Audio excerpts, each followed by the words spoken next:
Muy buenas tardes con todos. El día de hoy, estimados alumnos, vamos a desarrollar la clase de evaluación inicial del trauma. Muy bien. Entonces para eso voy a compartir la pantalla.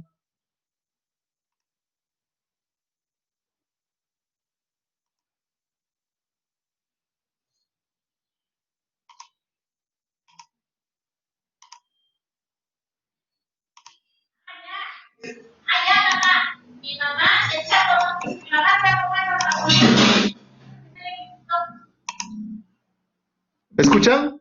¿Pueden ver la pantalla? Sí, Sí, doctor. doctor. Sí, Perfecto, muy bien. Vamos a desarrollar hoy día la clase del paciente. Sí, doctor. El manejo inicial del traumatizado grave. Muy bien. Sí, Antes de empezar, perfecto, muy bien. Apaguen sus micrófonos, por favor, para que no haya interferencias. Solo si es que se va la señal, me comunican, por favor. Bueno, que los tiempos que estamos viviendo, que nos obligan a no salir de casa, o solamente cuando es muy necesario, que prácticamente han cambiado la vida de todos los que habitamos en este planeta, ¿no? Nos ha hecho conscientes de un aspecto muy importante, que es la seguridad y protección del personal de salud, ¿no? La bioseguridad. Y también cuando hablamos de trauma, ya sea la atención a nivel prehospitalario u hospitalario, la seguridad es muy importante, ¿no? Sobre todo cuando se hace atenciones a nivel prehospitalario, muy importante. Como habíamos mencionado, una de las primeras cosas que vamos a hacer antes de poder brindar una atención a un paciente que sufre un trauma múltiple es evaluar la seguridad de la escena. Lo más importante, recuerden, es su seguridad. Es muy importante que ustedes sean parte de la solución, no del problema, porque si nosotros no verificamos la seguridad de la escena, podríamos convertirnos en una segunda o tercera víctima o involucrar también a todo nuestro equipo de atención médica de emergencia.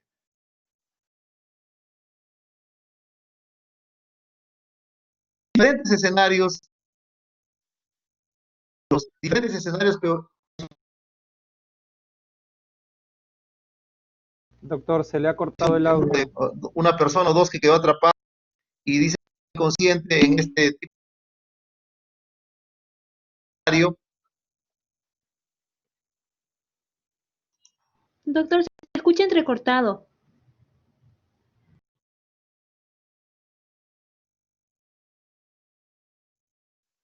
Ya.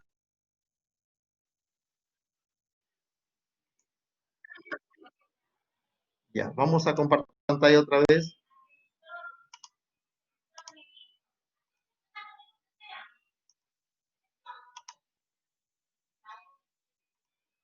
Muy bien, ¿se ve la pantalla? ¿Me escuchan? Hola. no se ve nada. Sí, doctor. Se ve nada. Pero no se ve la pantalla. ¿Se ve la pantalla y me escuchan? Sí se le escuchamos, pero no se ve la pantalla. A ver, vamos a... Sí, es que se desconecta el compartir. Otra vez voy a compartir, perdón.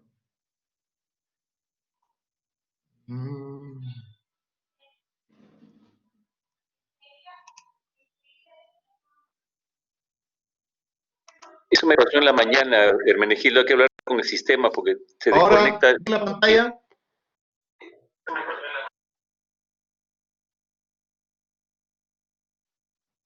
Sí, porque acá sí algo está pasando, ¿no? Bueno. ¿Pueden ver ahora la pantalla? No, todavía no, doctor.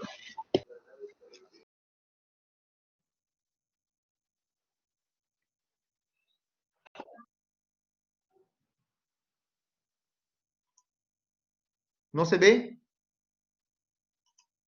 Oh, No, doctor. déjeme ver.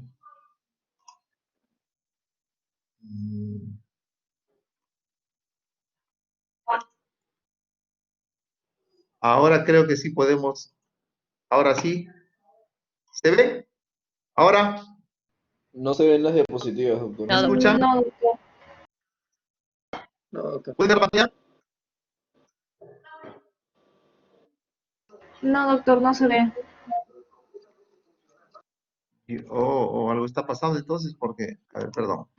Freddy, otra vez intenta porque aparecía que tenías problemas en la conexión, pero parece que es el compartir aplicación en la mañana también tuve problemas, se desconectó y a ver, vuélvelo a intentar ahorita, parece que ya mejoró tu Sí, conexión. porque lo estoy haciendo bien y... Sí, porque estoy Sí, en la un área mañana- que veo que tengo señal ahí. A ver, voy a hacer el sistema, voy a compartir nuevamente la pantalla. Muy bien, a ver. Por ejemplo, no se ve ¿Pueden ver la la... pantalla ahora? no, cuando tú haces compartir, debería aparecer en las pantallas ese efecto que varias computadoras están activando y no aparece eso, como que el compartir está fallando. Mm. No sé cuál es el ¿sabes qué? ¿Me puedes poner esto en la Debe ser del pantalla? Blackboard porque... Pero estoy mal. Ya que no más lente que quiero. Pásenos.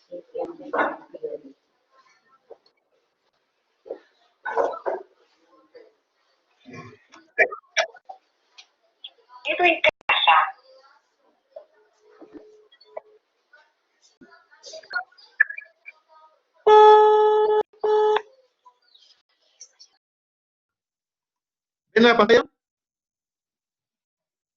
¿Se ve No, ahora? doctor, se ve. Doc, Doctor, si es que se vuelve a conectar usted y estoy esta vez, compartiendo, o sea, eso ya creo que es un problema. No he tenido antes este problema. Doctor, a veces Eh, cuando la red es muy débil, la Sí, transmisión no se creo que es puede lo realizar. dime, Frank.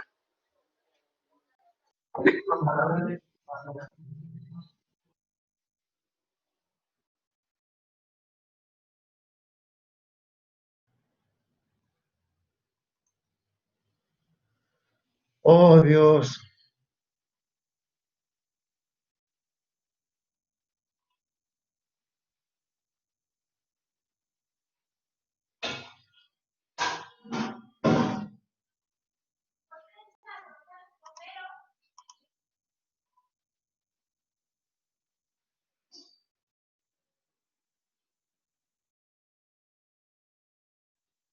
Escucha.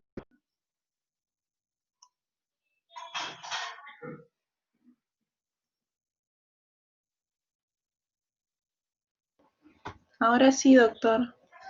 Ahora sí estoy compartiendo, doctor.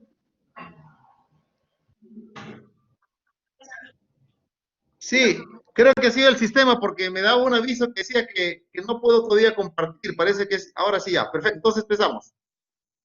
A ver, algo ha pasado.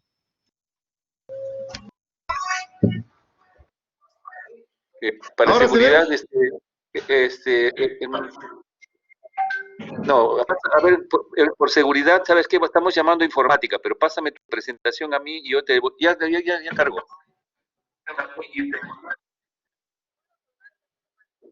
¿Aló? Muy bien, pero hay que estar con el número de aquí en este ¿Pueden llamada ver? porque me imagino... Sí, doctor, sí se ve. Ahora sí, doctor. En el interín. Ya, ok. ¿Me escuchan? Sí, está bien. Sí, Perfecto. Ahora se ve y se escucha, vamos. Muy bien, entonces. Muy bien. Ya, entonces, continuamos, ¿no? Entonces, lo que quería rescatar acá era un aspecto muy importante que en la práctica del día de ayer tuvimos a bien mencionar, que es importante la seguridad, de evaluar la seguridad de la escena, de poder brindar cualquier tipo de atención. Usted tiene que velar por su seguridad y la del equipo que se comanda. Entonces, es importante esto de acá. Y hay diferentes escenarios inseguros, ¿no? Como por ejemplo este escenario donde se escapa gases tóxicos, entonces no están en condiciones, si usted no tiene el equipo autocontenido, pero sobre todo no tiene el entrenamiento para poder desarrollarse en este tipo de escenarios, es mejor abstenerse de brindar una ayuda y el paciente tiene que una zona que esté más segura para usted y su equipo médico. Entonces, se llama también igual, en un área que hay un incendio que no está controlado, igual tienen que poder a la persona explicarla, o sea, sacarla del lugar de inseguro para poder darle una atención adecuada, ¿no es cierto? Que no sea de riesgo para el personal de salud. Igual también en colapsos estructurales, en caso de violencia urbana. Entonces, ¿cuál es el mensaje de esto? De que nosotros podemos contribuir a que se pueda asegurar la escena. ¿Cómo? Llamando, por ejemplo, en este caso, si es que nosotros estamos en un incendio, llamamos a los bomberos, pedimos el auxilio de... ¿Aló? Pedimos el auxilio de la policía, en el caso de que hay un tiroteo, violencia urbana. No es una zona segura para atención médica en estas condiciones, en este tipo de escenas.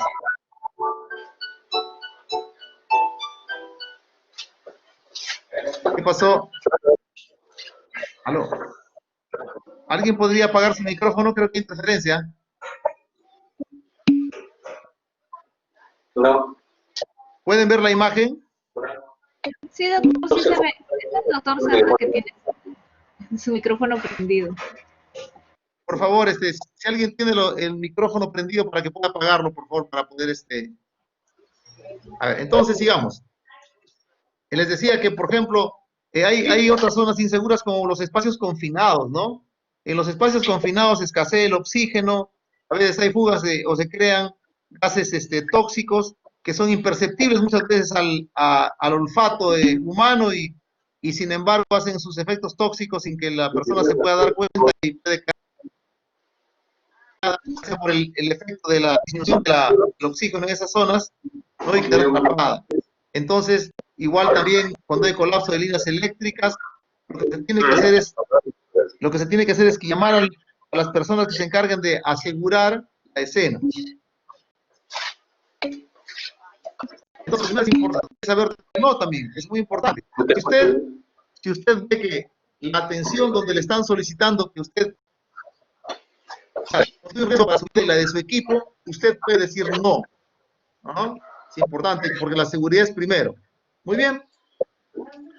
Entonces, yendo a la parte del traumatismo, vamos a ver que se tienen criterios para poder ingresar a una sala de reanimación, también conocida como una unidad de shock trauma, ¿no? Es decir, a una unidad de reanimación cuando se tiene un paciente con un trauma potencialmente grave. Pagué parte de la deuda de $, y me quedé con poco. Muy bien. Hola, ¿me están escuchando? Sí, doctor, el micrófono que usted escucha es del doctor Serna, es el que está su micrófono prendido, no el de nosotros. Creo que sí, hay que decirle que lo apague. Sí, porque está en llamada. Sí, para que comuníquese con el doctor Serna para que pueda su micrófono, por favor, silenciarlo, porque entra mucha interferencia. Muy bien. Entonces, cuando un paciente tiene un accidente, un traumatismo múltiple, esto puede tener diversos tipos de gravedad, de severidad, ¿no es cierto? Entonces hay criterios que se tienen en cuenta para poder ingresar un paciente a una unidad de shock o de reanimación. Y estos son los siguientes, ¿no? Cuando, por ejemplo, alguna persona que ha estado dentro del ocupante del vehículo, que se ha accidentado, se ha siniestrado, muere, esta persona, eso significa que ha habido un alto intercambio de energía y la persona que está así, aparente estar solamente con traumas mínimos, tiene que ser evaluada en forma completa, ¿no? Una víctima que ha sido eyectado de un vehículo cerrado, si hay una caída mayor a 2 veces la altura del paciente, son criterios de gravedad que el paciente tiene que ser evaluado en una unidad de reanimación o shock trauma. Si ha habido un impacto a velocidad mayor de 50 kilómetros por hora, si el paciente viene con un compromiso hemodinámico definido como una presión arterial sistólica menor de 90 milímetros de mercurio, si está taquipnéico más de 30 o bradipnéico, son signos de alarma que ese paciente merita ser evaluado en una unidad de shock trauma. Igualmente un glaco menos de 13, cuando hay fracturas de 2 o más huesos largos, ¿no? ¿Por qué? Porque tienen, al fracturarse, pueden secuestrar una cantidad importante de volumen de sangre, ¿no? Y pueden comprometer el estado circulatorio del paciente. Muy bien, también con los pacientes que tienen heridas penetrantes en la cabeza, el cuello, la ingle, si por ejemplo la extricación, que es el término para que que se da cuando al proceso implica sacar al paciente que ha quedado atrapado dentro de un carro que se ha deformado al chocarse, ese proceso se llama extricación. Si la extricación fue muy difícil o ha durado más de 20 minutos, y si es que el ocupante es una persona anciana, mayor de 60 años, es una gestante o tiene una patología potencialmente que se puede descompensar, esos pacientes ameritan ser evaluados en una unidad de reanimación, en una de shock trauma, porque potencialmente podrían tener lesiones serias que no aparentan serlo, ¿no? Muy bien. Entonces, otra cosa importante para tener en consideración también cuando se evalúa a un paciente con trauma es lo que se llama la cinemática del trauma. La cinemática del trauma es una forma de entender y analizar la escena de un evento. ¿Cuáles son las potenciales lesiones que se pueden haber provocado por las fuerzas que implica ese accidente, los movimientos, fuerzas que están involucrados? Y de esa manera uno puede darle un manejo más rápido, más efectivo, porque sabe lo que va a buscar. Me explico. Hay patrones de lesiones asociados a determinado tipo de accidente, ¿no es cierto? Por ejemplo, el paciente que ha estado en el volante, por ejemplo, en caso de que lo que vemos aquí en esta figura, el paciente tiene una lesión, potencialmente puede haberse lesionado la columna cervical, un traumatismo encefalocraniano, puede haber tenido producto del timón, al golpearse con el timón, sobre todo si es que no ha usado el cinturón de seguridad, un estallamiento hepático o esplénico, o un trauma, una contusión torácica, y por lo tanto puede el paciente tener fracturas múltiples y tener desde una contusión pulmonar hasta un neumotórax, ¿no es cierto? Muy bien, o un hemotórax. Entonces, la cinemática, o sea, preguntar cómo se ha desarrollado el accidente, ¿no? A los rescates, cómo ha sido el automóvil, cómo ha estado deformado el volante, cómo ha estado destruido el tablero, ¿no? Si ha roto el parabrisas o no, para ver si es que la persona, los pasajeros se han golpeado contra la parte del parabrisas, etcétera. Si hay fuerzas de aceleración y de desaceleración, están esto asociadas a patrones de lesión, de tal manera que no camina uno a ciegas, uno tiene cierta idea de qué puede haberse el paciente lesionado o fracturado, y me voy a buscar ese tipo de lesiones, ya sea confirmarlas o por lo menos descartarlas, ¿no? En la medida de lo posible con una primera evaluación clínica. Muy bien. Otro aspecto importante, a ver, acá es lo que se refiere a la mortalidad. La mortalidad en trauma se da en 3 olas o 3 picos, también se llama, ¿no es cierto? La primera ola o primer pico es la muerte inmediata o que ocurre en los primeros minutos.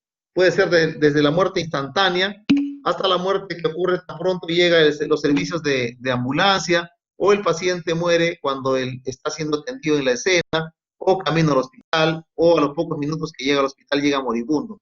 Estas son usualmente lesiones que son incompatibles con la vida, como por ejemplo lesiones craneales muy extensas, rotura de grandes vasos que produce una exsanguinación del paciente, ¿no? Rotura lesiones cardíacas, lesiones medulares altas. Recuerden que la parte alta medular da las fibras para poder controlar la respiración, los músculos respiratorios, el diafragma. Entonces, si la persona tiene una lesión medular alta, pues entra en paro respiratorio, ¿no? O depresión respiratoria, y por ende el paciente va a fallecer. Muy bien. La otra muerte estas muertes ocurren usualmente ya sea en el momento mismo del intercambio traumático, ¿no? Del accidente, o a los pocos minutos. La segunda ola o segundo pico, estas ocurren durante las primeras horas, puede ser las primeras 2 o 3 horas en que el paciente es atendido usualmente por el servicio prehospitalario y en las salas de emergencia, ¿no? Hay un concepto que se llama Golden Hour, o lo que es la hora dorada, ¿no es cierto? Que realmente no es una hora en sí como tal, ¿no? De 60 minutos, sino básicamente es un concepto que nos habla de que en los primeros minutos o en la primera hora hay que tratar de ser lo más efectivo posible. O sea, uno tiene que dar una respuesta eficaz, eficiente, oportuna, dirigida sobre todo a descartar las patologías que en forma inminente pueden matar al paciente, o las que tienen, o las potenciales complicaciones que podría presentar, adelantar ciertas complicaciones, poder compensar al paciente y poder direccionar el tratamiento definitivo, ¿no es cierto? Por ejemplo, un paciente que puede tener un estallamiento hepático y puede tener 2 litros de sangre en el abdomen, pero no va a morir en forma inmediata. Rápidamente el paciente lo evalúan, le hacen una ecografía donde el emergenciólogo no funge de radiólogo, lo que hace es aprende cierta destreza, como es ver si hay líquido en cavidad. Si hay líquido en cavidad en una cantidad considerable, es decir, en varios compartimentos, ¿no? En varios compartimentos dentro del abdomen hay líquido y el paciente está en un shock circulatorio. Todo shock en trauma es un shock hipovolémico hasta que no se demuestre lo contrario, y ese paciente rápidamente se le pasa sangre, se le pone expedito para que pueda entrar a sala de operaciones y en menos de 1 hora está entrando a sala de operaciones y se tiene un control quirúrgico definitivo del foco de sangrado, de tal manera que este paciente puede sobrevivir a una lesión que de no ser atendida en forma eficiente, pues le hubiera costado la vida, ¿no? Un hematoma epidural, subdural, ¿no? El paciente viene con, inclusive puede llegar con lúcido, despierto, gemumbroso, y sin embargo nosotros vemos que los siguientes 30, 40 minutos, una o 2 horas, el paciente comienza a deteriorar su nivel de sensorio, de conciencia, o comienza a focalizar, ¿no? Ese tipo de lesiones que no matan inmediatamente al paciente son las lesiones que vamos a tener la oportunidad de ver en la sala de emergencia, en las unidades de shock trauma, ¿no? Y si es que trabajamos en una forma ordenada, en una forma eficiente, ¿no? Desarrollamos la labor para que la cual se ha formado el médico en la emergencia, podemos sacar adelante a estos pacientes y evitar que se mueran. Muy bien, el tercer pico puede ser días o semanas, ¿no? Y esto ocurre usualmente, mientras que la segunda ola de mortalidad puede ocurrir en una sala de emergencia.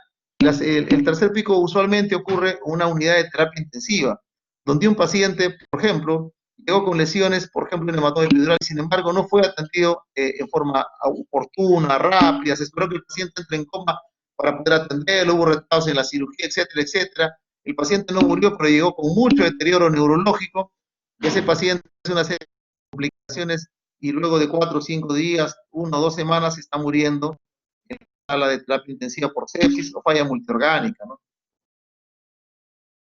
Este tipo un comportamiento trimodal tiene la mortalidad en el trauma. El pico se muere en la escena o camino a la emergencia. Segundo pico puede morirse en la emergencia, y el tercer pico es que se mueren en la unidad de cuidados intensivos por la gravedad o la severidad de sus lesiones y mucho más que pueden haberse visto agravadas si no fue atendido apropiadamente, ya sea en el prehospitalario o en la sala de emergencia, ¿no? Muy bien. Acá, como podemos darnos cuenta, ¿no es cierto? La mortalidad es de tipo trimodal, ¿no es cierto? Entonces, el 50% de muerte se da en el prehospitalario, o sea, se muere en forma, por lesiones que son propias del mismo traumatismo en forma inmediata, otro 30% en la sala de emergencia y un 20% en terapia intensiva, ¿no? Que es una muerte más tardía, ¿no? Muy bien, yendo a lo que nos corresponde, vamos a desarrollar básicamente la parte primaria, la evaluación primaria del trauma. ¿Me escuchan sin ninguna dificultad, alumnos? Sí, doctor, todo bien. Hola. Franca, ¿nos escuchas? Perfecto. Perfecto. Si es que se fuera, puedes llamarme, Franca, a mi teléfono, si es que se fuera la señal para poder, al toque ver qué está pasando. Ya, entonces a veces no me puedo dar cuenta y yo sigo hablando. Muy bien. Entonces, lo que vamos a desarrollar básicamente ahora en esta hora que tenemos es la evaluación primaria. Es muy, muy importante, ¿no? Digamos que la parte más importante en el tratamiento al paciente clínico, ¿no? Entonces, igual acá también tenemos como, ¿se acuerdan que hicimos el abordaje, el A, B, C, D, E? Igual también hay el abordaje, pero tiene algunas cosas propias del paciente con trauma múltiple para poder valorar, evaluar, bien.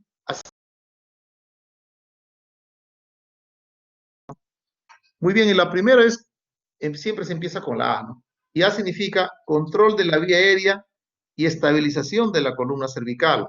Recordar que todo paciente politraumatizado que tiene compromiso de conciencia o que tiene evidencia de traumatismos por encima de las clavículas cortes o tiene la cara hinchada, tiene una lesión en la columna cervical hasta que no se demuestre lo contrario. Por lo tanto, tiene que manejarse, manipularse, trasladarse a este paciente y atenderse con una apropiada estabilización de su columna cervical. Tenemos la letra B, que significa ventilación, ¿no? Es básicamente evalúa la parte respiratoria y ventilatoria del paciente.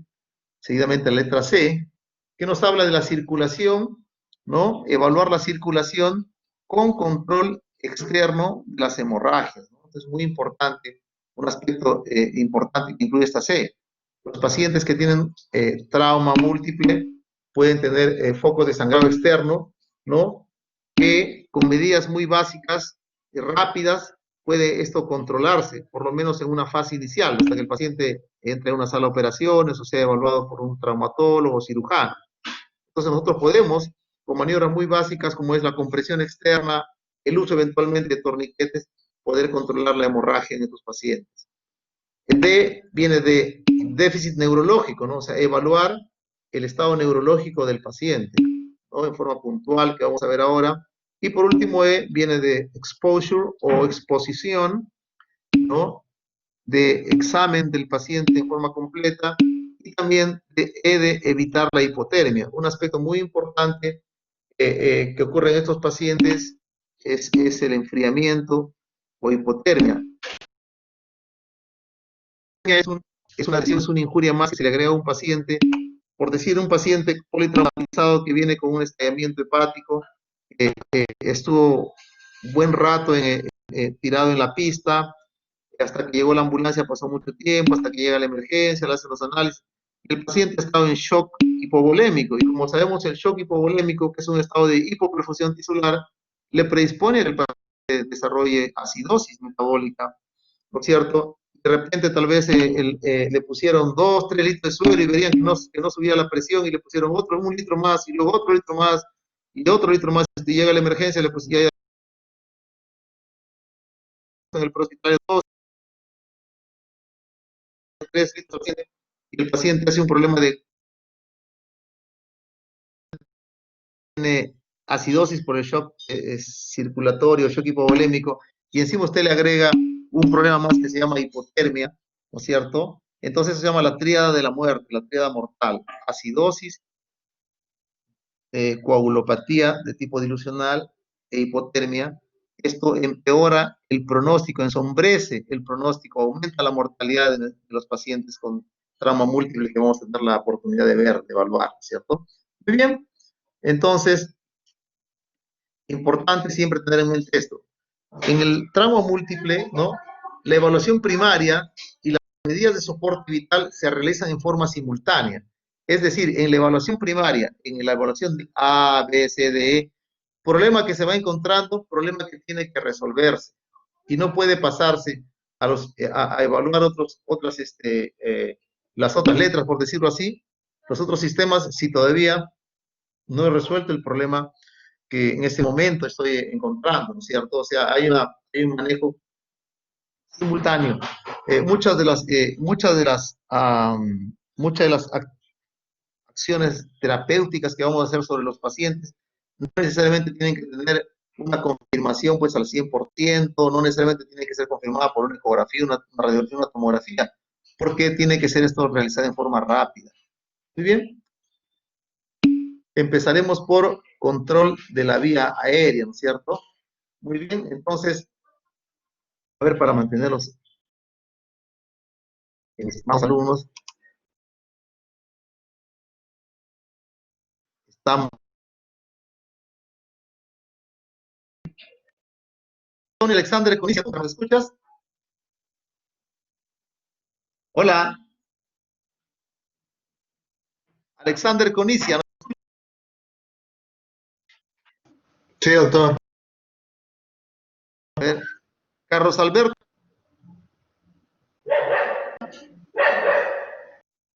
¿Con quién hablo, Lurita? ¿Con quién estoy hablando? ¿Con Lurita? Sí, doctor. Hola.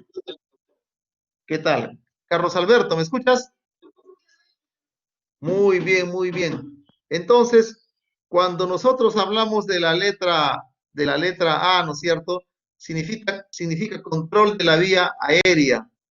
Aparte del control de la vía aérea, ¿qué otra acción debemos realizar en el contexto de trauma? Estabilizar la columna cervical.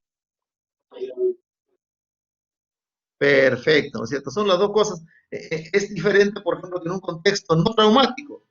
Usted se encarga solo de permeabilizar la vía aérea, en el A, ¿no es cierto? Porque no ha habido trauma, entonces no se va a romper la columna cervical de la nada. Sin embargo, en el trauma, ¿cierto? Muy bien, ¿y tiene idea, doctor Lurita? Díganos, por ejemplo, si yo tengo un paciente que tiene un trauma, es atropellado por un carro, lo eyectan, la gente llama a las ambulancias porque está tirado en el suelo, está inconsciente el paciente, está con grado 8, y usted va a ver con otro enfermero ya en la ambulancia y efectivamente va a atenderlo y el enfermero rápidamente estabiliza la columna cervical, o sea, inmoviliza el cuello. Y usted dice, bueno, yo me tendré que encargar de la A. ¿Y qué acciones básicas usted podría hacer para poder permeabilizar esa vía aérea? ¿Cómo usted va a permeabilizar esa vía aérea? Acciones básicas, ¿ah?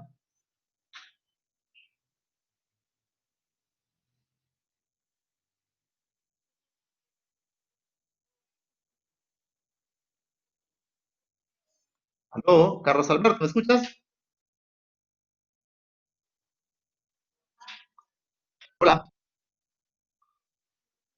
Doctor Lurita, ¿me escucha?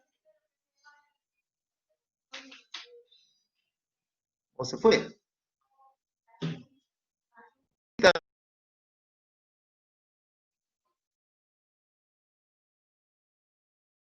¿Me escuchas? Hola, Andrea Vignale, ¿está atenta?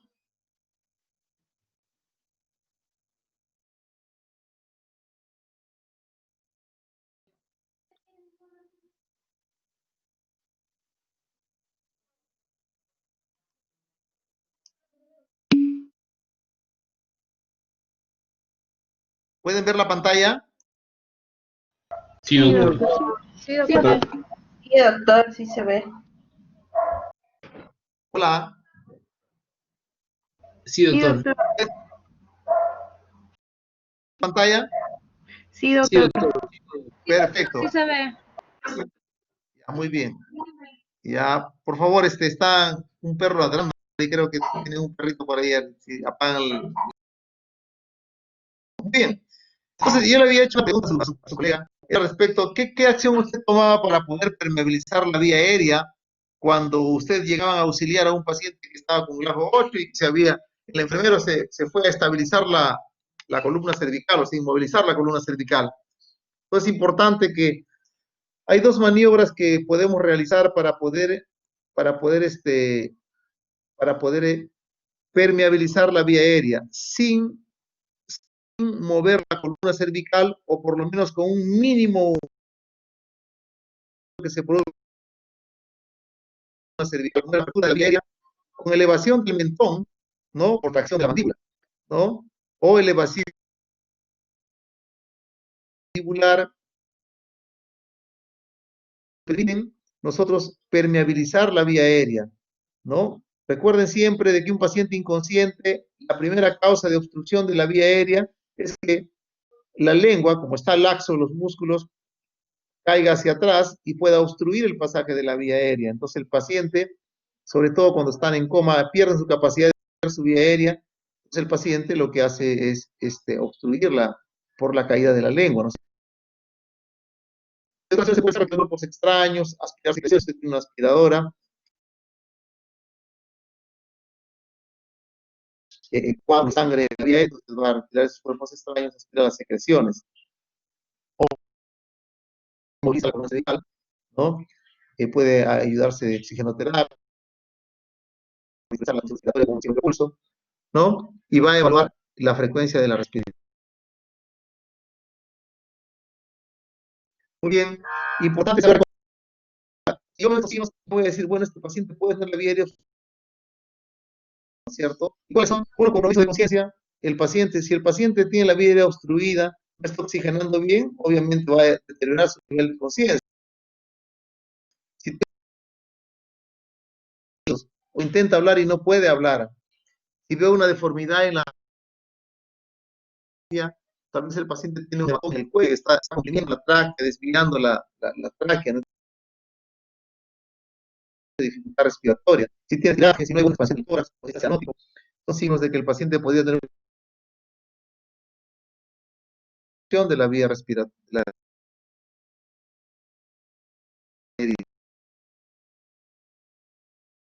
¿Cuáles son?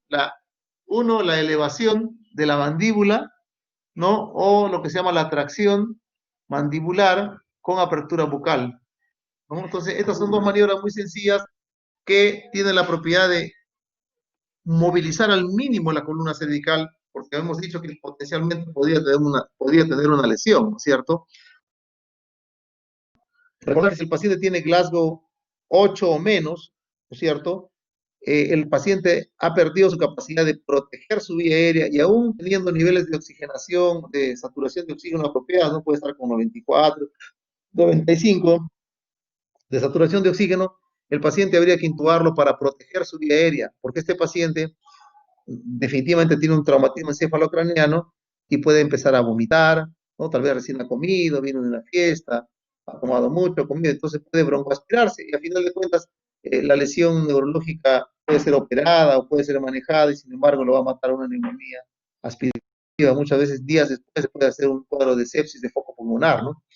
Muy bien, entonces es importante la inmovilización cervical tanto en el plano anteroposterior como en el plano lateral. Recuerden, cuando ustedes ponen un collarín cervical, el collarín solamente inmoviliza en el plano anteroposterior, de atrás para adelante o de adelante hacia atrás.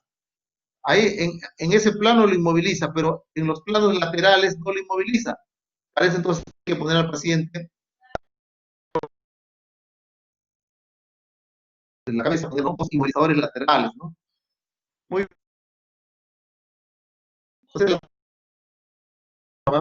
¿No? Entonces, ¿y cómo hace la tracción mandibular? Con apertura oral. Esta es la forma, ¿no? También de dos maniobras básicas de aperturar la vía aérea con mínimo o nula movilización de la columna cervical, como es lo que uno quiere, ¿no es cierto? Por ejemplo, acá ustedes pueden ver, ¿no? Estas maniobras. La diferencia es que acá hay un segundo ayudante que lo que está haciendo es inmovilizando el cuello, lo está apoyando, o sea, está reforzando para que usted pueda hacer su maniobra de permeabilización de la vía aérea. Muy bien. Y estos pacientes también no necesariamente tienen el traumatismo, es un golpe. También es, por ejemplo, una injuria, en este caso por humos tóxicos, ¿no es cierto? Por un paciente que queda atrapado en un incendio donde hay plásticos que se están quemando, son humos tóxicos y eso produce una edematización de la vía respiratoria. Mire, usted tiene acá esta laringe tan linda que usted puede poner un tubo por acá y pasa como Pedro en su casa, pero por acá va a estar bien complicado que usted pase un tubo. Porque yo quisiera poner un tubo número 8 o 7,5, 8,5, ¿no es cierto? Va a entrar facilito, pero acá no va a entrar ni siquiera el calibre de un tubo para niñitos, entonces va a estar complicado. Poder yo tener una respiratoria, ¿no? Recordar siempre que si un paciente satura menos de 90, quiere decir que ya cumple probablemente el criterio de insuficiencia respiratoria aguda, porque 90, saturación de oxígeno 90, y si tiene 89, que es menos de 90, obviamente también va a tener menos de 60.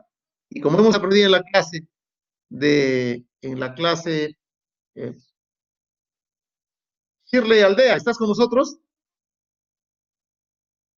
Aldea, Shirley Aldea, ¿nos escuchas? Sí, doctor, sí le escucho. Hola. Dime, Shirley. Doctor, ¿me escucha? ¿Cuál es la presión arterial? Sí, le escucho, Shirley. ¿Cuál es la presión arterial de oxígeno que define insuficiencia respiratoria aguda? Menor de 60. ¿Menor de cuánto? ¿Me escuchó, doctor? De 60, menor de 60. No, no, menor de cuánto me... De Perfecto, no vale 60. saber, como decían en mi tiempo, había un programa de... Sí, muy bien, está muy bien. Eso más o menos corresponde a una saturación de oxígeno de 90%. De tal manera que en este paciente, por ejemplo, ¿usted cree que tenga insuficiencia respiratoria, este paciente? Doctor Aldea, Sí.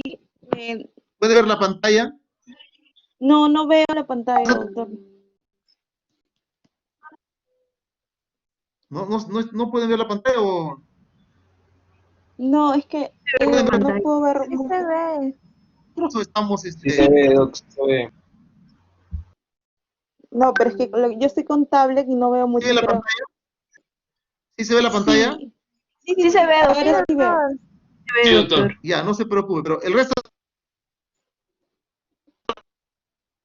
Sí. no, la pregunta era, doctora, el paciente está saturando 89%. ¿Usted cree que está en insuficiencia Ya. respiratoria? Sí, sí, doctor. ¿Por qué? Sí. Porque está ¿Por qué? 89% ¿Por qué, doctora? porque está saturando 89%. ¿Me Ya, escucha? muy bien, muy bien. Claro que sí, ahora te escucho mejor, me escucho mejor. Ya. Claro, entonces esa es la respuesta, doctor. Si un paciente, si un paciente satura 90% significa que tiene presión arterial 60, significa que tiene menos de 60. Cumplen los criterios para hacer una insuficiencia. ¿De qué tipo de respiratorias? ¿De tipo 1 o tipo 2? Tipo 1. Hola. Perfecto, sigamos entonces. Muy bien. Entonces, ¿qué es lo que pasa? Usted no puede estar todo el día pues con el paciente teniéndolo con la maniobra de elevarle el mentón y elevarle la mandíbula, ¿no? Entonces usted necesita ponerle un dispositivo como es una cánula orofaringia, también conocida como tubo de Mayo, ¿no? O también le llaman cánula de Gödel, y ocurre esta situación, miren, ve. La vía aérea cae la lengua y obstruye la vía aérea. Entonces, cuando usted pone la cánula, ¿no es cierto? Eso permeabiliza la vía aérea. Entonces, o sea, al paciente que está inconsciente, el paciente que está inconsciente, para evitar que la lengua caiga hacia atrás y obstruya la vía aérea, usted pone una cánula orofaringia, o también conocido como tubo de Mayo, o también le llaman cánula de Gödel, cánula de Berman, que son bastante parecidas. Pero en sí es una cánula orofaringia, independientemente del nombre que tenga. Muy bien, acá tenemos cómo cabe, por ejemplo, ¿ve? Cómo ponen una cánula orofaringia, ¿no es cierto? Y eso también permite que el paciente pueda ser ventilado con un ambú, con una máscara, válvula, bolsa, pueda ser ventilado apropiadamente. O sea, ¿no es cierto? Entonces, muy bien, recordar que hay algunos criterios. ¿En qué paciente sí voy a necesitar un manejo avanzado inmediato? O sea, ¿en qué paciente necesito intubarlo ya? O sea, hay que intubar a ese paciente porque no va a estar bien con otros dispositivos. Podría yo inicialmente ponerle una cánula mientras preparo mi tubo de Mayo, mientras decido intubarlo, ¿no? Pero, por ejemplo, un paciente que esté en apnea tiene que ser intubado idealmente en forma inmediata, ¿no? Un paciente que tiene una hipoxemia severa con falla ventilatoria también, sisoparo también, un shock profundo, ¿no? Un riesgo alto de aspiración también. Si tiene se prevé que esa vía aérea se puede obstruir porque hay un hematoma expansivo, o sea, tuvo un accidente, por ejemplo, un balazo en el cuello, un cuchillazo en el cuello, y eso le produce un trauma penetrante de cuello y un hematoma que va creciendo cada vez más, comienza a comprimir las vías respiratorias, a desviar la tráquea, eso produce dificultad respiratoria.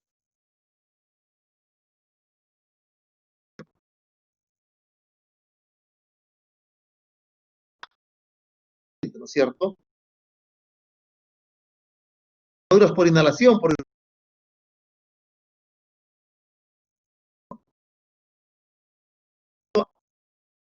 tóxicos,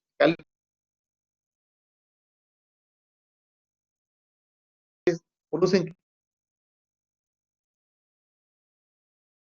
Doctor, creo que se fue. Es Doctor decir, viene como Freddy. un grado 8 menos, paciente que está en estatus convulsivo persistente por el traumatismo, ¿no? Entonces, es mejor intubar. Doctor Freddy, ¿me escucha? Muy bien. Doctor Freddy. Sí. Quería decirle dos cosas. Uno, que se está escucho. entrecortando el audio. Se está entrecortando un poco el audio. Y la otra cosa que le quería decir es que hay algunos compañeros que tienen que salir a otra clase. Usted puede continuar, hay un grupo que todavía se puede quedar. Entonces ahorita van a empezar a retirarse algunos compañeros porque 4:20 tienen otra clase, incluyéndome. Así que le quería avisar eso.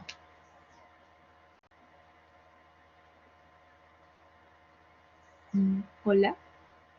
Ay, creo que se le fue la señal. No. Disculpa, no. ¿Quién eres? ¿Eres Franca? Sí, soy yo. No escuché.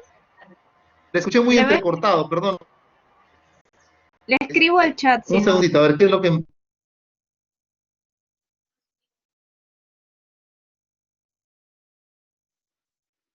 Un segundito, a ver. A ver, un ratito, no entendí bien lo que... Un segundito. Hola.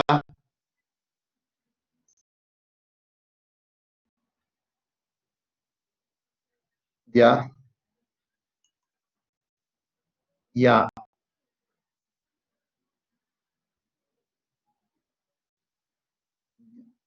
Ya.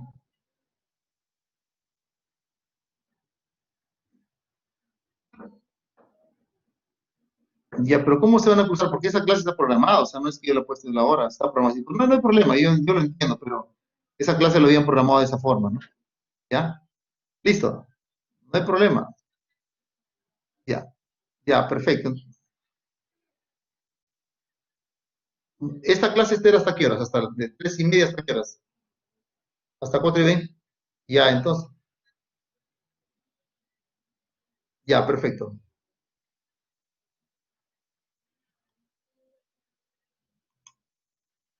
Ya, perfecto, ya, muy bien. Ya, listo. Ya, gracias, no hay problema. Bien, entonces, ¿me escuchan?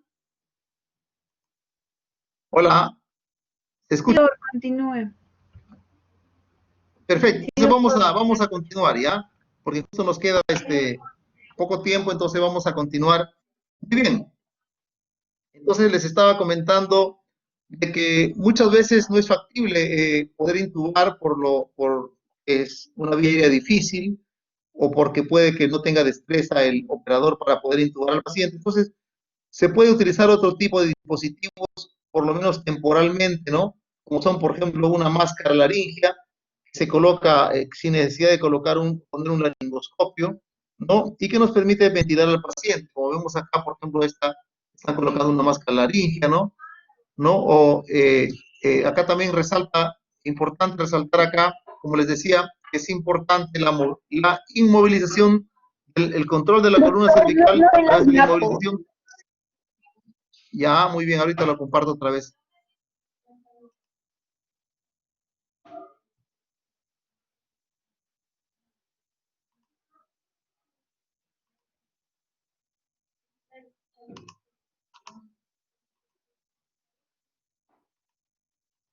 Ahora se ve, ¿ahora pueden verlo? Ahora sí, doctor. ¿Pueden ver ahora? Continúe, doctor. Perfecto, les decía de que importante recordar que la inmovilización de la columna cervical tiene que hacerse en un plano tanto de tipo anteroposterior como en un plano lateral. El collarín cervical anteroposterior en un plano de tipo lateral, por eso se utiliza este tipo de inmovilizadores laterales, ¿ya? Muy bien, entonces vemos acá también, por ejemplo, en este paciente tiene su collarín y tiene una forma de tratar de inmovilizarlo en el plano lateral. Muy bien, este paciente tiene criterios, está en coma, tiene criterios de ser intubado y tiene el auxilio de un segundo operador que está ayudando a inmovilizar la columna cervical porque el paciente su vía aérea va a ser instrumentada, no va a ser el paciente intubado. Muy bien, entonces, como hemos visto, ¿no es cierto?, es importante el control de la... Se refiere a la respiración o ventilación. Por una correcta ventilación, es importante asegurarnos que la vía aérea esté permeable, ¿no es cierto? Es decir, que el paciente o tiene un tubo endotraqueal o tiene una cánula de Mayo o tubo orofaringeo, ¿no? O el paciente se le ha elevado, si no se tiene otro dispositivo, se le ha, en forma básica, se le ha producido una elevación del mentón, y una elevación del mentón o tracción del mandibular con apertura bucal para poderlo ventilar, al menos de la manera más apropiada, ¿no? Entonces, ¿qué pasa si la ventilación no mejora? Hay que buscar otras causas. ¿Por qué no está mejorando la ventilación? Podría ser un trauma torácico asociado, un trauma medular alto, etcétera, ¿no? Entonces, porque ya hemos hecho ya las maniobras de permeabilización de la vía aérea y el paciente, si no tiene compromiso ventilatorio, debería, pues, su aire está permeable, debería de ventilar y respirar apropiadamente. Muy bien, si el paciente tiene un trauma torácico, tenemos que identificar rápidamente cuáles son las lesiones que al paciente lo pueden matar rápidamente. Reconocer en B si la respiración es rápida o es muy lenta, si hace uso de los músculos accesorios, si el paciente tiene asimetría en su respiración, si es una respiración paradojal, tiene aleteo nasal, cianosis, satura menos de 90, tiene compromiso de su nivel de conciencia en algún grado, ¿no es cierto? Entonces, rápidamente se ausculta si no hay un buen pasaje, si pasa el murmullo vesicular o no, si tiene matidez, si tiene enfisema o crujido, ¿no? Si tiene enfisema significa que el paciente tiene un neumotórax porque el paciente está escapando aire por debajo del tejido celular subcutáneo. Si hay crujidos es porque puede ser que tenga múltiples costillas fracturadas y eso se asocia ya sea a una lesión de contusión del pulmón o un colapso pulmonar, que es lo que se llama el neumotórax, ¿no es cierto? Muy bien, entonces a nivel torácico hay 4 lesiones que si no son detectadas y tratadas rápidamente pueden matar al paciente. ¿Y cuáles son estas? Es el neumotórax a tensión, que es diferente que un neumotórax simple. Una persona puede estar con un neumotórax simple hasta varios días inclusive, ¿no? Pero con un neumotórax a tensión puede estar poco tiempo. ¿Por qué? Porque el neumotórax a tensión produce una compresión de los vasos sanguíneos y por ende cae el retorno venoso que lleva sangre hacia el ventrículo derecho para ser oxigenado luego en el pulmón. Entonces, y eso va a deteriorar, el paciente va a entrar en un shock de tipo obstructivo, ¿no? El paciente va a entrar en un estado de hipoperfusión celular debido al shock obstructivo secundario a este neumotórax a tensión, ¿no? Entonces, el paciente puede tener un tórax inestable, que significa que ha tenido fracturas múltiples en más de 2 costillas consecutivas que aíslan una porción de la parrilla torácica y que tiene un movimiento paradójico, ¿no? Un movimiento diferente diferente a los movimientos respiratorios que tiene un tórax normal. Y eso afecta notablemente, deteriora la mecánica ventilatoria, la efectividad de la mecánica ventilatoria del paciente. Un neumotórax abierto, un neumotórax masivo, ¿no? Donde se pierde 2 litros y medio de sangre dentro de la cavidad torácica, ¿no? Que eso puede significar el 40% del 40% del volumen, de todo el volumen sanguíneo circulante que tiene una persona, ¿no? Un taponamiento pericárdico, etc. Esto, por ejemplo, esto se llama respiración paradojal o respiración paradójica, que es lo que se llama tórax inestable, ¿no es cierto? Miren, se rompen más de 2 costillas a diferentes puntos y esta parte cuando la persona respira, en vez de hincharse el pecho, se hunde, y cuando respira, en vez de disminuir el pecho, sobre igual acá, ¿no? Y esto corresponde a que el paciente tiene fracturas de las costillas, ¿no? Muy bien, entonces, la atención, como pueden ver acá, ¿no? Solamente hay un muñón nomás del pulmón y todo esto está lleno de aire y cada vez va entrando más el aire acá y luego va comprimiendo los vasos, los grandes vasos venosos, ¿no es cierto?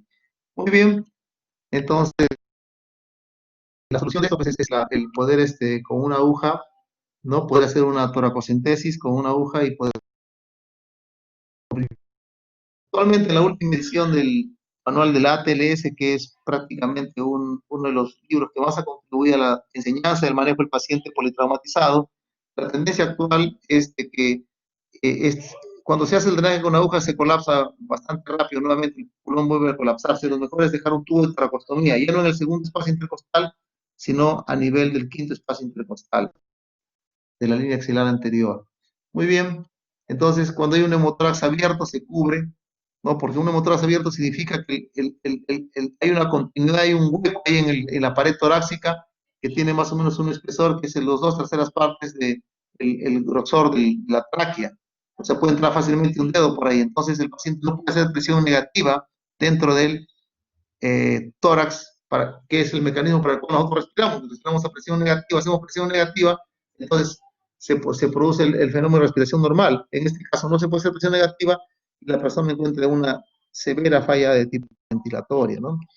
Entonces es una forma de resolver. Inicialmente aparece neumotórax abierto, el hemotórax masivo, etcétera, ¿no es cierto? Hay simple, hay contusión pulmonar pequeña, que generalmente se identifica en la revisión secundaria, necesariamente al paciente ¿cuáles son esas? Neumotórax a tensión, tórax inestable, neumotórax abierto, hemotórax masivo, un taponamiento pericárdico. Muy bien. Tenemos acá, por ejemplo, este es un neumotórax simple, vemos acá la parte del pulmón semicolapsado y todo este es aire dentro de la cavidad pleural. Es un neumotórax simple en el lado derecho. Muy bien. Todas estas zonas que se ven acá borrosas, no, estas son zonas que han sido golpeadas. Uno ha sido golpeado, eso se llama contusión pulmonar. Y en esta área, por ejemplo, se deteriora obviamente, se deteriora la ventilación, ¿no? Y el paciente puede entrar en cierto grado de insuficiencia respiratoria, dificultad respiratoria. Circulación y control de la hemorragia. ¿Se está escuchando, alumnos? Sí, doctor. ¿Alumnos se escucha apropiadamente? Sí, doctor. Sí, doctor. Perfecto, ¿no?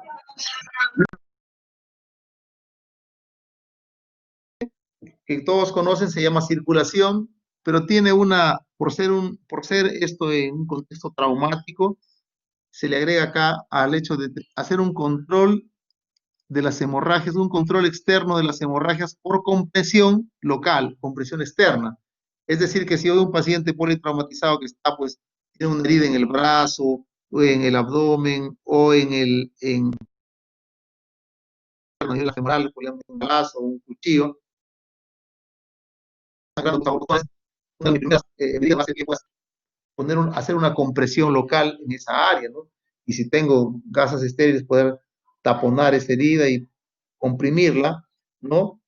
Para hacer un control primario hasta que pueda llegar a la sala de emergencia donde lo puede ver el traumatólogo o el cirujano, ¿cierto? Recordar lo que ustedes ya saben y se ha explicado muchas veces, que el diagnóstico de shock es clínico, ¿no? ¿Y en qué se basa? En reconocer los signos de hipoperfusión tisular, ¿no? Paciente sudoroso, taquicárdico, llenado capilar lento, pálido, ¿no? Presión arterial baja.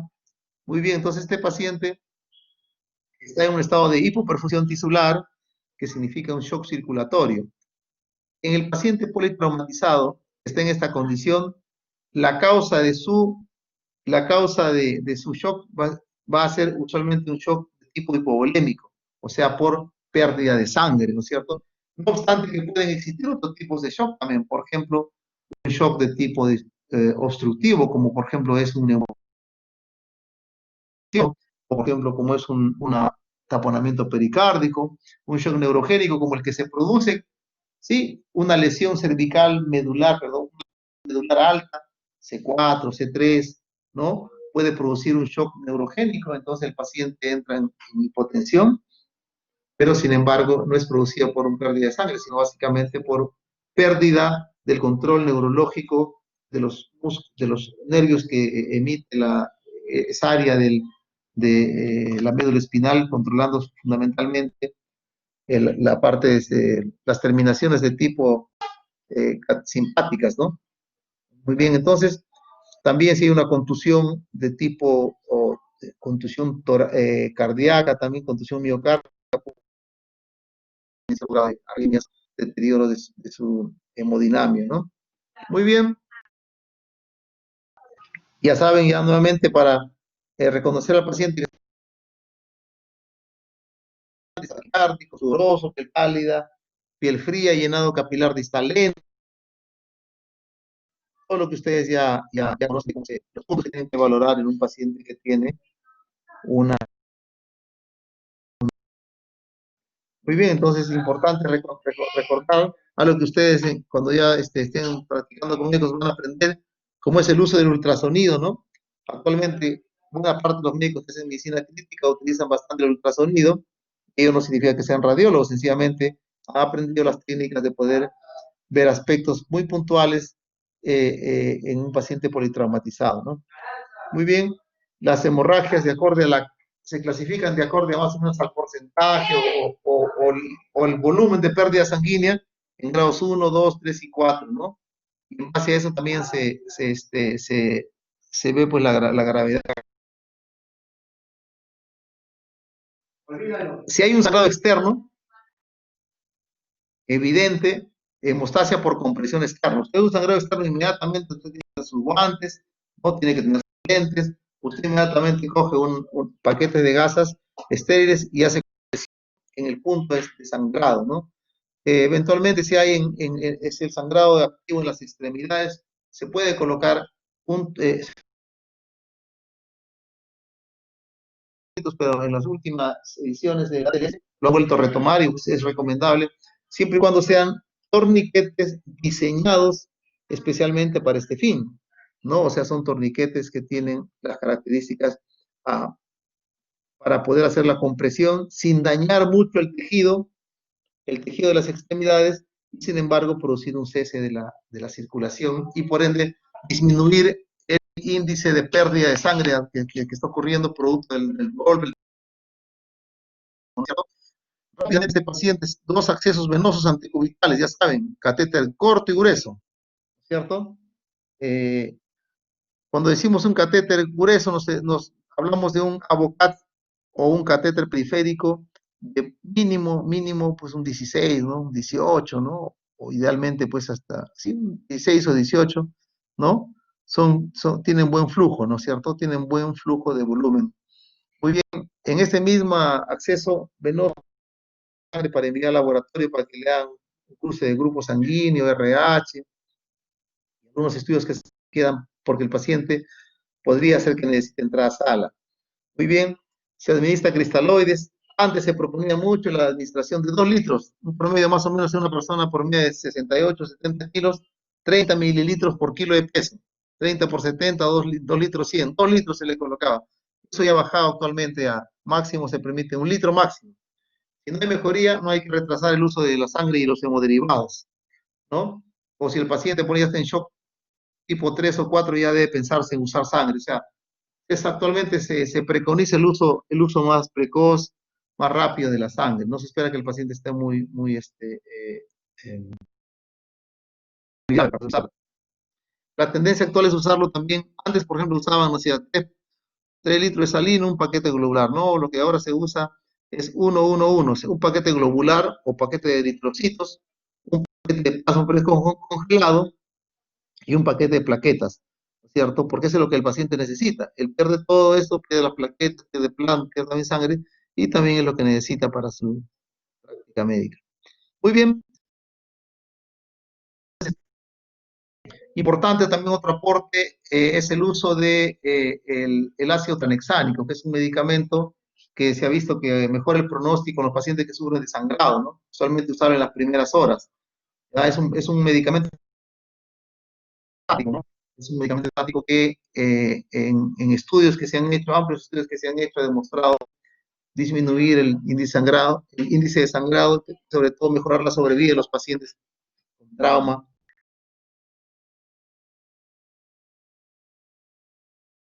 Por eso, los externos. ¿no? Y se deja la compresión cuando el paciente ya pues esas operaciones donde van a hacer un control quirúrgico definitivo del punto de sangrado, ¿no? El uso de torniquetes, por ejemplo, en este caso de una lesión a nivel del muslo. Acá también, ¿no? Son torniquetes que son específicamente diseñados para este tipo de lesiones, ¿no es cierto? Muy bien, nuevamente recordarles, ¿no es cierto? Que las vías 20, 22 no tienen buen flujo, lo ideal sería unas 18, 16, si puede un campeón poner una 14, excelente, ¿no? Eso pasa en menos de 3. Acá ustedes pueden ver ese importante cambio. Si ustedes ponen una, por ejemplo, si una 22, va a 36 mililitros por minuto. O sea que en 40 minutos, en 35 minutos recién va a pasar un litro. Sin embargo, si ustedes le ponen una 16, 180 mililitros por minuto, en menos de 6 minutos, ya el paciente se le ha infundido ese litro, ¿no? Y no solo eso, sino también, por ejemplo, otros líquidos de mayores, más espesos, ¿no? Como por ejemplo, de mayor consistencia, como por ejemplo, usar un paquete globular, sangre o derivados, ¿no es cierto? Pues es muy importante en los pacientes con trauma poner un catéter corto, pero grueso, mínimo pues 18, 16, ¿cierto? Muy bien, los objetos que están empalados o sea, incrustados en el abdomen, el torso, con cualquier parte del cuerpo, no se pueden sacar así por así. Tiene que eso hacerse en sala de operaciones. Recordar nuevamente ese adagio, todo paciente que está en shock, en trauma, el shock es a veces el sangrado no siempre es evidente, el paciente puede tener un estallamiento hepático y usted no le ve una gota de sangrado, solamente lo ve pálido, sudoroso, sin embargo, dentro del abdomen tiene mucho líquido. Entonces, ¿cuáles son los sitios en los cuales el paciente sin aparente sangrado puede estar desangrándose? ¿Cuáles son? Tórax, abdomen, retroperitoneo, huesos largos, ¿no? Si hay una fractura, por ejemplo, de fémur,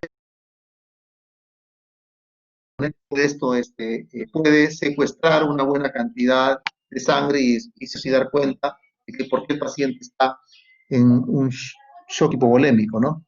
Muy bien, según cómo se den los fluidos, vamos a poder nosotros tomar determinadas decisiones en nuestro tratamiento, ¿no? Por ejemplo, para darle una perlita, ¿no? Si, por ejemplo, el paciente ha habido le han dado fluidos, ¿no es cierto? Y ha habido una mínima o escasa respuesta, y hay que ir pensando ya en pasarle, pues, sangre, ¿no? Ese paciente que le das fluidos y no mejora, la presión arterial, sigue chocado, probablemente tenga una alta posibilidad de necesidad de una intervención quirúrgica de emergencia. Entonces, en otras palabras, en base a las respuestas a nuestra fluidoterapia inicial con cristaloides, ¿no? Más o menos podemos tener idea de qué es lo que va a ocurrir con el paciente, qué es lo que se va a hacer con el paciente, ¿no? Muy bien, como podemos ver acá, este dibujito, ¿no es cierto?, es lo que le vamos a apertar las vías, y esto es importante, ¿no? Poco cristaloide, antes se le ponía 2, 3 litros, y se tenía problemas como la coagulopatía adicional. Mejor estaría poner los hemoderivados. Por ejemplo, actualmente, lo que se refiere a los almidones, el ETA-Starch, el HAES, albúmina casi no se está utilizando para los pacientes con trauma. Lo que tenemos tendencia a utilizar es básicamente el cloruro o el lactato de Ringer. Inclusive cada vez está tendiendo a los estudios al lactato de Ringer, porque produce menos gaseosas hiperclorémicas, a las cuales está asociado el cloruro de sodio, mal llamado solución salina fisiológica, porque no es fisiológica. Muy bien, es un poco más hipertónica que la tonalidad sérica. Muy bien, entonces empezamos ya sea con lactato de Ringer o solución salina fisiológica al 0.9 por mil, 0.9%. Muy bien, ¿cuál es la filosofía por la cual se reanima actualmente? Es lo que se llama la filosofía de la reanimación y control de daños. ¿Qué promueve esto? Que es importante por todos los medios un sangrado. ¿De qué vale que yo le ponga líquido, le ponga sangre, hemoderivados, si el paciente sigue, por ejemplo, con una perforación en la aorta, o sigue con un vaso sanguíneo que sigue sangrando, ¿no? Sin haber controlado, sin haber ligado ese vaso, ¿no es cierto? O haber reparado haber reparado la lesión hepática, ¿no? El desgarramiento de Piplon, etcétera. Muy bien, entonces eso es importante, ¿no? Promover bastante la intervención quirúrgica dentro de un plazo de tiempo más precoz, hacer el control definitivo del foco sangrado. Lo otro solamente es un soporte, reanimación y soporte para ganar tiempo, para evitar que el paciente se muera y pueda estar en condiciones óptimas de entrar a una cirugía que es curativa para el paciente, ¿no? Muy bien. ¿Hasta cuánto le voy a dar este fluido? Pues como no puedo darle mucho, por lo menos si el paciente viene profundamente tocado, la idea es que por lo menos levante hasta una presión arterial sistólica de 80 mililitros, ¿no? Milímetros de mercurio, una presión arterial media de unos 60 milímetros de mercurio, que tenga el pulso radial palpable, que el paciente mejore su nivel de sensorio, ¿no? Porque si está en su nivel de sensorio, si yo lo dejo, por ejemplo, en una presión arterial sistólica de 80 con una mínima de 50, 80, 50, y el paciente probablemente ya tenga un mejor nivel de conciencia, ¿no? Entonces, se tiene esa filosofía permisiva. O sea, no hay que preocuparse mucho por tenerlo al paciente que vino chocado y yo soy mejor médico porque le pongo 3, 4, 5 litros y lo tengo en 130, 70, que prontamente ese paciente pues va a seguir con sus problemas de que no se corrige, el verdadero, digamos, la causa que es la rotura de un vaso, la perforación de una víscera sólida que está sangrando, ¿no? Y solamente estamos tratando de compensarlo. Entonces es importante tener ese concepto. El paciente no es importante informarnos en forma inmediata, normalizarle sus cifras de tensión arterial, ¿no? Sino mejorar, por ejemplo, un poco su nivel de sensorio, hacer que tenga el pulso radial palpable, una sistólica de 80, ¿no? Mientras no se tenga el control definitivo de la causa de sangrado, ¿no? Eso es lo que se conoce como hipotensión permisiva. Pero hay pacientes que no pueden entrar a este tipo de, digamos, de enfoque de la hipertensión permisiva, como por ejemplo los pacientes que tienen las gestantes, los pacientes con traumatismo encefalocraniano, ¿no? Con lesión neurológica aguda, ¿no? Ellos necesitan más altos niveles de perfusión para poder irrigar los tejidos neurológicos que se están recuperando, en el caso de un TEC, por ejemplo, ¿no? Muy bien. ¿Por qué es riesgoso? Antes decían, no, de una reanimación vigorosa con líquidos, ¿no? Y le metías 3, 4, 5 litros a los pacientes. Eso producía, sin antes haberlo operado, sin antes tener el control definitivo del foco hemorrágico, producía coagulopatía por dilución, ¿no? Se desprendían, al aumentar la presión, se desprendían los coágulos hemostáticos que había hecho el paciente, no hay más edema tisular, eso entorpecía la oxigenación, ¿no? La tendencia a la hipotermia, cuando no se temperaban o calentaban los cristaloides que se iban a infundir, y cuando se usa mucho cloruro de sodio, se tiende a producir un cuadro de acidosis hiperclorémica, ¿no? Esa es una de las observaciones que le hacen de las tantas observaciones que le hacen a la solución salina fisiológica, aquellos que están promoviendo más, que se generalice más el uso del lactato Ringer, o soluciones cristaloides balanceadas, ¿no? Como el Plasma Light. Muy bien, entonces, importante, ¿no? El sangre y hemoderivados. Y por último, y también ya llegamos a la letra D. La letra D de déficit neurológico. Muy bien, entonces aquí vamos a evaluar el nivel de conciencia, ¿cierto? Entonces tenemos que, si el paciente, podemos hacerlo a través de dos sistemas, ¿no? El sistema ADVI, que ve si el paciente responde, está alerta, o responde a la voz, o al dolor, o sencillamente está unresponsive, ¿no? Que no responde, pues está inconsciente, o utilizar la conocida escala de coma de Glasgow, ¿cierto? Importante valorar el tamaño y simetría pupilar, ¿no? Ver las pupilas nos dicen mucho si el paciente tiene una lesión ocupante dentro del cerebro. Buscar si el paciente tiene un déficit focal, ¿no? O sea, si lateraliza, si tiene hemiplegia, si tiene hemiparesia, si tiene algún tipo de alteración neurológica focalizada, ¿no? Muy bien. Muy bien, entonces,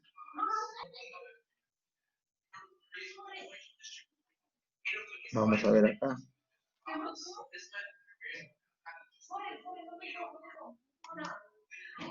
Estamos con Andrea Vignale, ¿estás con nosotros? Hola, Andrea Vignale.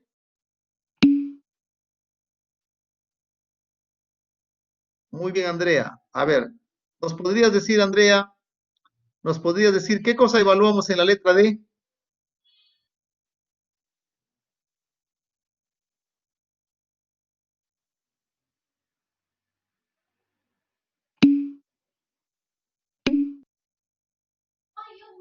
D, D de dedo. La letra D.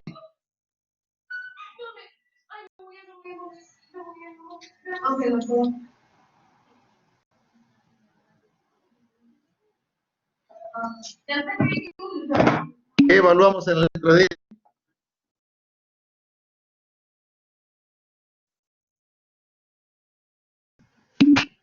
Aunque sea.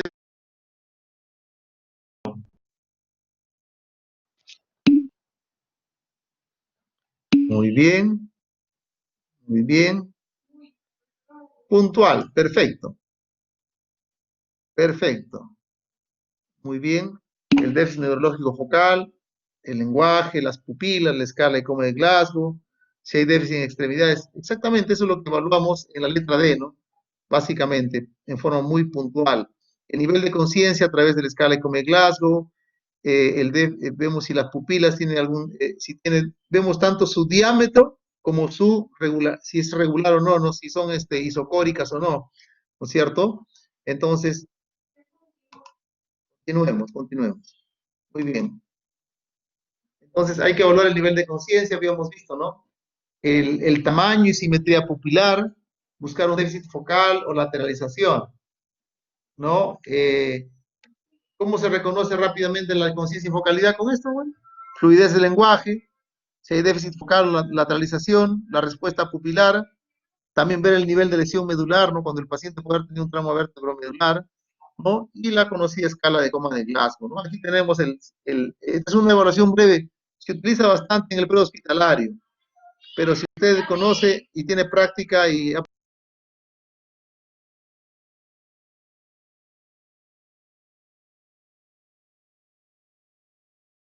el estado neurológico del paciente, ¿no? Muy bien, como podemos ver acá, ya esto ya todos, cada quien tiene que estudiarlo, hacer prácticas, ponerse diferentes contextos para diferentes pacientes imaginarios, para poder más o menos ir practicando y darle una determinada puntuación y familiarizarse con esta escala de Coma de Glasgow, que va a ser muy importante cuando usted esté desarrollando su internado, ¿no? Muy bien, entonces, como hemos visto, con la evaluación motora yo puedo ver signos de focalización, ¿no? Si hay asimetría derecha, izquierda, si el paciente no mueve las piernas nada más, tendrá una paraparesia, si es que no mueve las cuatro extremidades por una lesión de columna cervical, será una cuadriplegia, ¿no? También puedo yo, con solamente inspeccionar algunos hallazgos típicos, por ejemplo, si es que hay una fractura de la base del cráneo, si es que es en el piso anterior, en la parte anterior de la base del cráneo, voy a ver los famosos ojos de mapache, si es que es el signo de Battle, que es una equimosis retroauricular, cuando es la fosa posterior, o la salida de líquido cefalorraquídeo, ya sea por el oído o por la nariz, que se llama oto o rinorraquia, ¿no? Que me hablan de una fractura del piso medio, fractura del base de cráneo del área del piso medio, ¿no? Muy bien, si el paciente tiene, como podemos ver acá, anisocoria, ¿no? Puede tener el paciente anisocoria, ¿no? Asociado a compromiso de conciencia, lateralización, trastorno de respiración, el paciente puede estar desarrollando un cuadro que se llama de una presión intracraneal muy elevada e inclusive puede el paciente estar teniendo tendencia a lo que se llama un enclavamiento cerebral, ¿no? Una herniación de una porción del cerebro a través de los agujeros que tiene dentro del cráneo. Muy bien.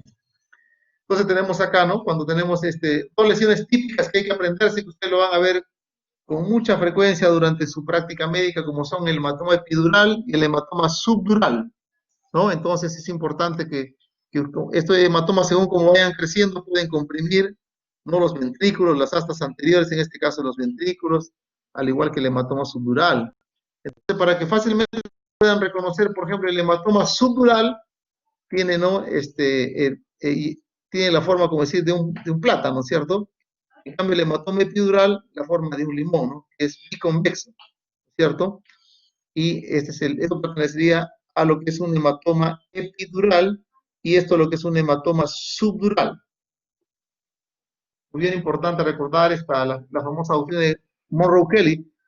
El cráneo es una caja inextensible, rígida, y dentro de él está pues, el cerebro, el líquido cefalorraquídeo, el contenido vascular circulante, ¿no? Ya sea sangre venosa o arterial, y cuando aparece un elemento dentro del cráneo que es inextensible como un elemento, como una masa, ya sea en este caso un hematoma, eso va a producir diferentes cambios a nivel vascular o el líquido cefalorraquídeo que intentan y logran, buena parte de veces cuando esa masa es pequeña, logran controlar la presión dentro de el cráneo. Pero cuando es una masa que tiene un volumen bastante importante, ¿no? Logra el líquido cefalorraquídeo tratar de intentar compensarlo por todo lo mismo que la parte venosa, y al no lograrlo, esta paciente va a comenzar a elevar, se va a descompensar, ya pierde hasta acá ha tenido sus mecanismos de compensación, de poder tolerar una caja rígida, de poder tolerar un cuerpo extraño de determinado volumen, pero si sigue creciendo, usualmente en el contexto traumático, no vamos a hablar de un tumor, no va a crecer, sino un hematoma, que es lo que aparece súbitamente producto de un golpe, ¿no es cierto? Un hematoma va creciendo y va aumentando intracranial pressure, la presión intracraneal. Entonces acá podemos ver también, ¿no es cierto? Por ejemplo, en esta línea el paciente está compensando, pero una vez que sigue creciendo, o sea, el volumen intracraneal comienza a aumentar más de esa masa o ese hematoma, ya este nivel se pierde prácticamente, se pierde eso, acá es la compensación, luego comienza a crecer, acá está la presión intracraneal, el paciente comienza a aumentar su presión intracraneal, eso es dañino porque afecta el grado de perfusión cerebral, o sea, la cantidad de sangre que llega al cerebro, ¿no? Ya no llega esa misma cantidad porque hay mucha presión que impide su entrada. Entonces, ocurre un fenómeno bastante temido cuando con estos hematomas que no se drenan en forma oportuna y se dejan que siga creciendo, pueden al paciente aumentarle su PIC, producirle determinado deterioro de su nivel neurológico, y también el paciente puede sufrir un fenómeno que se llama herniación cerebral, es decir, el cerebro empujado por ese hematoma que está creciendo comienza a tratar de salirse por determinados agujeros, y en este caso, por ejemplo, ¿no? En este caso tenemos el uncus, que es una parte del lóbulo temporal, ¿no es cierto? Hace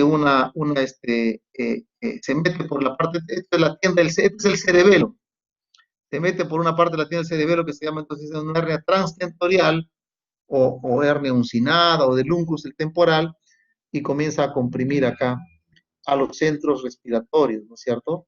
Entonces, si al comprimir,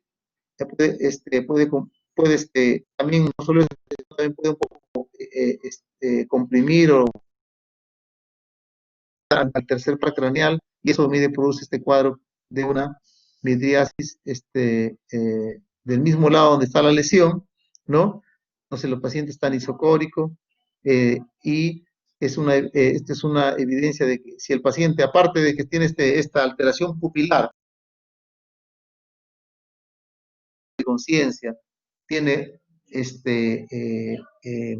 náuseas, vómitos, comienza a hacer hipertensión arterial reactiva, bradicardia, este paciente está yendo a un fenómeno que se llama de herniación o enclavamiento cerebral y podría morirse. Entonces hay que hacer una serie de medidas.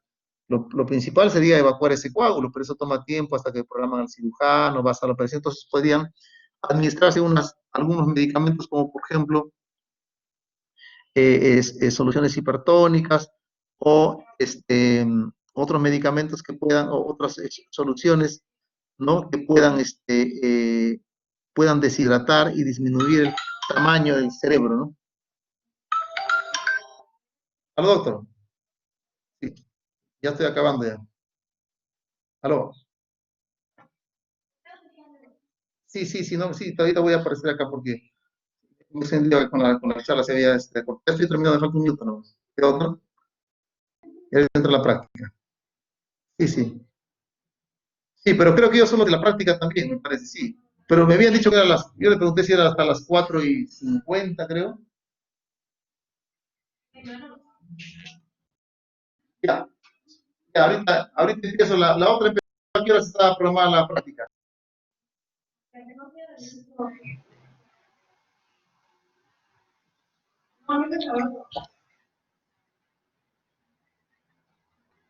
Ahí, entonces tengo ya, ahorita entro, entonces tengo 1 hora con ellos, ¿ya, doctor?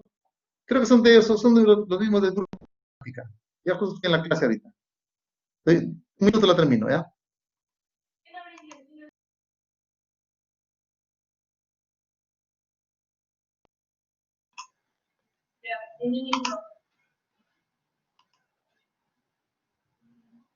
Hola, ¿pueden ver la pantalla? Sí, Hola. doctor. Sí, doctor. Alumnos, perfecto, entonces ya estamos ya por terminar, ¿no es cierto? Y por último, llegamos a la letra E, que es exposición y prevención de hipotermia, ¿no es cierto? Es importante exponer al paciente, retirarle toda la ropa para poder cubrirlo, ¿no? Para evitar que el paciente se enfríe. Se debe tomar medidas para preservar el calor corporal por medio de cobijas calientes, ¿no? Temporizar, calentar los líquidos, ¿no? Que al paciente se le va a infundir, ¿no? No exponerlo innecesariamente. Es importante por esto, mire, este paciente está de cúbito ventral, no ve lo que tiene atrás y cuando lo van a voltear, mire lo que tiene acá, ¿no? Tiene lesiones que si es que el paciente no se le expone completamente, no se le examina, no completamente, el paciente, podemos obviar muchas lesiones. Pueden pasar determinados tipos de focos de trauma ocultos, ¿no es cierto? Y evitar la hipotermia, ¿no? Como por ejemplo este paciente que se le puede colocar estos calentadores. Eso en mi hospital tenemos este tipo de calentadores, ¿no es cierto? No, acá por ejemplo lo van a trasladar, tiene también calentadores, ¿no? Y si no tiene, pueden, bueno, por último hasta su fresada tiene, pero tienen que evitar que el paciente se enfríe, ¿no? Bien, esto es todo lo que es la evaluación inicial de un paciente, y luego viene ya la parte de complementar la evaluación secundaria, donde se realiza ya una evaluación, una anamnesis más completa, un examen físico más completo, y una serie de estudios diagnósticos para poder determinar el grado de lesiones agregadas que podían tener los pacientes, ¿no? Entonces, ahora hemos desarrollado básicamente la primera parte, que es el manejo inicial del surveyo, reconocimiento, de evaluación primaria del paciente, ¿no? Muy bien, entonces vamos a irnos a la práctica con el grupo que tiene asignado, que estamos ya retrasados, y gracias por su atención. Vamos a terminar ahorita vamos a dar por terminada la clase teórica. Gracias a todos por su atención.